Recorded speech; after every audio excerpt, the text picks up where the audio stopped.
Hello, I'm Dr. Anuj Chawla. I'm a foot and ankle specialist at Saksham Ortho.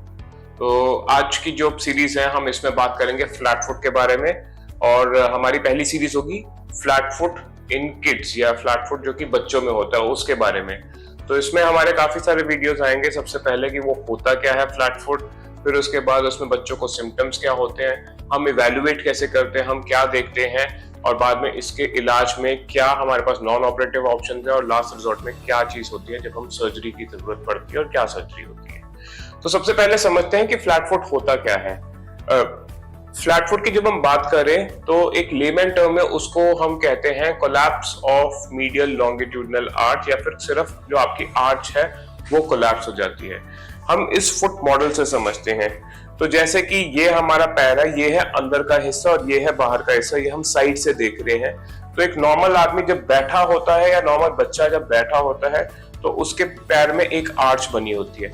जैसे ही बच्चा खड़ा होगा तो भी वो आर्च रहेगी, लेकिन अगर बच्चे के खड़े होने के बाद ऐसे करके ये आर्च कोलैप्स कर जाती है, यानी कि ये वाला जो एरिया है वो आपकी जो स्किन है और साथ ही साथ बोन्स जो है वो आपके नीचे inner aspect of the foot में वो अगर टच करने लग जाती है तो फ्लैट फुट होता है। नॉर्मली ये तो हमारी हड्डी है तो इसके अंदर स्किन भी होती है। जब कोई भी बच्चा या कोई भी एडल्ट खड़ा होगा तो आप एक उंगली जो है इस एरिया से अंदर डाल सकते हैं, जिससे कि आपको पता चलेगा कि बच्चे में या पेशेंट में आर्च है। लेकिन जब फ्लैट फुट हो जाता है तो आप उंगली नहीं डाल सकते, क्योंकि जो inner aspect of the foot है यहाँ का ये ग्राउंड पे टच करने लग जाता है। तो ये जो है जिसको हम कहते हैं, इसको हम कहते हैं फ्लेक्सिबल फ्लैट फुट, जो सिर्फ बैठने पे ठीक रहता है और खड़े होने पे आर्च कोलैप्स कर जाती है। बट देखा जाए तो फ्लैट फुट सिर्फ कोलैप्स ऑफ आर्च या सिर्फ आर्च का खत्म होना नहीं है।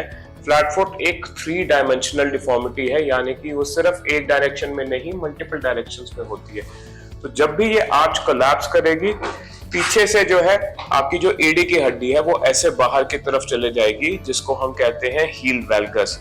साथ ही साथ जब ये आर्च कोलैप्स करती है तो ये जो पैर है ये ऐसे बाहर की तरफ जाने लग जाएगा। इसको हम कहते हैं फोरफुट एबडक्शन। तो आप देखेंगे कि बच्चे का कभी कभी पैर जो है हमेशा बाहर की तरफ लगता है जब वो नॉर्मली खड़ा होता है। और इतना ही नहीं, जब ये वेल्गस और एबडक्शन हो जाता है, अंदर वाला जो पैर का फुट है, जो सामने वाला फुट है, वो थोड़ा सा ऐसे भी टिल्ट हो जाता है। इसको कहते हैं फोरफुट सुपिनेशन। तो ये सब चीजें बच्चों में या किसी भी फ्लैट फुट वाले पेशेंट में या आदमी में ये हो सकती है, और ये सारी डिफॉर्मिटीज का समझना बहुत जरूरी है before we decide what is the adequate treatment for that. तो अगर बात करते हैं हम फ्लैट फुट की, तो ये बहुत ही कॉमन है। जब बच्चा पैदा होता है सबकी आर्च कोलैप्स रहती है। Almost 50% of the kids have flat foot, और जब वो खड़े होते हैं तो उनके पास आर्च नहीं होती है, वो चलते हुए थोड़ा वॉबल भी करते हैं, बट वो एक नॉर्मल है, that's a part of the growth. Normally जो आर्च है वो 5 से 7 की उम्र तक बन जाती है। तो जो हमने देखा 50% किड्स है जिनको फ्लैट फुट है, वो कम होके सिर्फ 10% ही रह जाएंगे जिनमें फ्लैट फुट होगा। सो 10% of the population normally would have flat foot, जिसकी डिग्री जो है वो वेरी कर सकती है, लेकिन सब सिम्टोमेटिक नहीं होते। एक फ्लैट फुट जस्ट एक नॉर्मल टाइप का एक आर्च का या नॉर्मल अलाइनमेंट इशू माना जाता है, अनलेस कि वो बहुत ही ज्यादा सिग्निफिकेंट हो या उसकी वजह से मरीज को या बच्चे को दर्द हो रहा हो। सो फ्लैट फुट इटसेल्फ जो है वो जेनेटिक है। अगर आपकी फैमिली में आपके पेरेंट्स को फ्लैट फुट है तो चांसेस है कि आपको भी फ्लैट फुट रहेगा। फ्लैट फुट कुछ क्यों होता है? वो जनरली होता है अगर आपका जो टिश्यू है, यहाँ के जो अंदर के जो आर्च को सपोर्ट कर रहे हैं, उसमें कोई इनहेरेंट लैक्सिटी हो, जो कि सॉफ्ट टिश्यूज हो सकते हैं, कैप्सूल हो सकता है जॉइंट का, लिगामेंट हो सकते हैं और मसल भी हो सकती है। जो पेशेंट्स या जो बच्चे हाइपर फ्लेक्सिबल या हाइपर लैक्स होते हैं उसमें फ्लैट फुट होने के चांसेस ज्यादा हैं। प्लस जिनको फ्लैट फुट जो है वो कुछ ऐसे बच्चे जिनको कोई भी मसल डिसऑर्डर है, जैसे सेरिब्रल पॉल्सी या कोई भी मस्कुलर डिस्ट्रोफी जैसी कोई भी परेशानी, उन केसेस में भी हम फ्लैट फुट जो है वो काफी फ्रीक्वेंटली दे सकते हैं। अगर कोई न्यूरोलॉजिकल प्रॉब्लम है जिसकी वजह से मसल जो है वो कमजोर हो गई है, स्पेशली जिसका आर्च बनाने में हेल्प होता है, that can even be something like polio या स्पाइना बाइफिडा, तो उन केसेस में भी आप रेयरली फ्लैट फुट दे सकते हैं। उसके अलावा एक और फ्लैट फुट जो होता है वो होता है rigid flat foot. Rigid flat foot क्या होता है? रिजिड फ्लैट फुट का मतलब है कि पेशेंट का फ्लैट फुट जो है वो खड़े होने पे और बैठे रहने पे दोनों टाइम पे रहेगा और हम उसको मैनुअली करेक्ट नहीं कर सकते।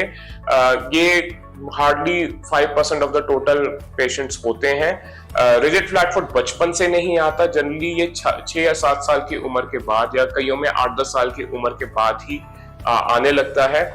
उसको कारण होता है टार्सल कोलिशन, जिसका मतलब है कि दो हड्डियों के बीच में एबनॉर्मल जॉइनिंग हो। तो अगर दो हड्डियों के बीच में एबनॉर्मल जॉइनिंग होती है तो उसकी वजह से जो है जॉइंट में और पैर में स्टिफनेस आ जाती है। तो पेशेंट्स को स्टिफनेस फील होगी, पेशेंट को लगेगा कि उनकी मूवमेंट ज्यादा नहीं है एक पैर में। बहुत बार ये बायलैटरल होता है तो मरीजों को स्टिफनेस का पता नहीं चलता क्योंकि उनको पता नहीं होता नॉर्मल मूवमेंट क्या होती है।